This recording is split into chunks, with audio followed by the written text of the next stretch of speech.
নমস্কার বন্ধুরা, all in one চ্যানেলে আপনাদের সবাইকে স্বাগত জানাই। আশা করি সবাই ভালো আছেন, সুস্থ আছেন। আজকে কেএফসি চিকেন বানানো হবে, তবে সেটা আজকে আমি বানাইনি, বানিয়েছে আমার বন্ধু কল্যাণ। আজকে আমার রান্না থেকে ছুটি, তাই কল্যাণ বানিয়েছে। এবারে আমি ভিডিও করেছি, ভাবলাম বন্ধুদের সঙ্গে শেয়ার করে নিই কীভাবে কেএফসি চিকেন হয়, আর আমিও বন্ধুর থেকে শিখে নেব, নিয়ে পরে আর একদিন করব। তা চলুন দেখা যাক কিভাবে করা হচ্ছে, কিভাবে করছেও আমিও দেখে নিই, আপনাদের সঙ্গে একটু শেয়ার করে নিই। দেখুন, ও একটা ময়দার কোট, প্রথমে চিকেনগুলোকে আদা, রসুন, গোলমরিচ, নুন দিয়ে প্রায় 6 থেকে 7 ঘন্টা ম্যারিনেট করে রাখা হয়েছিল। তারপর একটা ব্যাটার তৈরি করেছে, যেটা হচ্ছে 5টা ডিম ও কিছুটা দুধ দিয়ে একটা ব্যাটার তৈরি করেছে। ওই ব্যাটারের মধ্যে ম্যারিনেট করা চিকেনগুলো ও ডুবিয়ে রেখেছে। ডুবিয়ে রাখার পর একটা করে চিকেন তুলে শুকনো ময়দা, কর্নফ্লাওয়ার ও নুন মেশানো যে পাউডারের মধ্যে ভালো করে মাখিয়ে নিচ্ছে। ময়দাগুলোর মধ্যে খুব ভালোভাবে একবার মাখিয়ে নিল। এটা ফার্স্ট কোট হলো। হওয়ার পর প্লেন জলের মধ্যে একবার ডুবিয়ে নিতে হবে।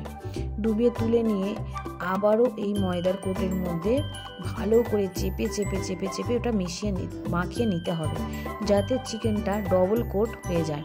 দেখুন কেমন হাত দিয়ে চেপে চেপে চিকেনটাকে কোট করে নিচ্ছে। এইভাবে সমস্ত চিকেনগুলো ও ডবল কোট করে নেবে। দেখুন চিকেনটাকে ডবল কোট করে নিয়েছে।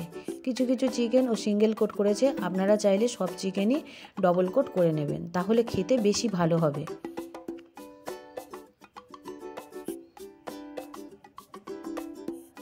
দেখুন শেষের দিকে কিছু কিছু চিকেন আমরা সিঙ্গেল কোট করে নিয়েছি, কিন্তু মেনলি সব চিকেন ডবল কোট করে করলেই বেশি ভালো হয়। আপনারা অবশ্যই ডবল কোট করে নেবেন। সব এইভাবে করে একটা থালার মধ্যে তুলে রেখে দিতে হবে। রেখে দেওয়ার পর সবগুলো প্রায় যখন কোট করা হয়ে যাবে, তখন গরম তেল দিতে হবে, দিয়ে ভাজতে হবে। চলুন ও কোট করে নিচ্ছে, আমরা দেখে নিই। তবে আমি আপনাদের কাছে প্রথমেই ক্ষমা চেয়ে নিচ্ছি, কারণ একদম ভাজার পরে তোলার পরে সব ভিডিও করতে আমি ভুলে গেছি। বন্ধুদের সঙ্গে গল্প করতে করতে আমি ভুলে গেছি, তাই চিকেনটা ভাজার ভিডিও আমি করেছি, সেটা আমি দেখাবো। দেখুন ও সবগুলো এক এক করে কোট করে নিচ্ছে চিকেনগুলোকে, কেমন চেপে চেপে কি সুন্দর করে করছে। আর কেএফসি চিকেনটা খেতেও হয়েছিল অসাধারণ, খুব সুন্দর খেতে হয়েছে। তার জন্য ধন্যবাদ জানাচ্ছি কল্যাণকে। যদিও বন্ধুদেরকে ধন্যবাদ জানাতে হয় না, তবুও বলবো কল্যাণ খুব সুন্দর হয়েছিল খেতে।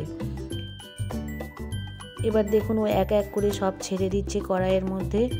প্রথমে গ্যাসটাকে মিডিয়াম থেকে লো ফ্লেমে দিতে হবে। প্রথমে গ্যাস জোরে দিয়ে তেল গরম করে নেবেন, নেওয়ার পর গ্যাসের জোর কমিয়ে দিতে হবে, দিয়েও চিকেনগুলো ছাড়তে হবে। কারণ খুব যদি জোর দেওয়া হয় তাহলে চিকেনের উপরটা পুড়ে যাবে, মাঝখানে কাঁচা থাকবে। আর মিডিয়াম থেকে লো ফ্লেমে রাখলে মুচমুচে ক্রিস্পি হবে, আর ভিতরটাও খুব সুন্দর সিদ্ধ হয়ে যাবে। দেখুন ধীরে ধীরে নেড়ে দিচ্ছে, আর ধীরে ধীরে এদিক ওদিক করে আস্তে আস্তে করে সুন্দর করে ভেজে নিতে হবে। দেখুন কি দারুণ ধীরে ধীরে কালার চেঞ্জ হচ্ছে, দারুণ দেখতে লাগছে খেতে। আবারও বলছি খুব সুন্দর হয়েছিল। বাচ্চাগুলো দারুণ ফিডব্যাক দিয়েছিল, কিন্তু আমার ক্যামেরা করা হয়নি। এই দেখুন হয়ে গেছে, দারুণ সুন্দর দেখতে হয়েছে। ভিডিওটা দেখার জন্য সবাইকে অনেক ধন্যবাদ। ভালো থাকবেন, সুস্থ থাকবেন।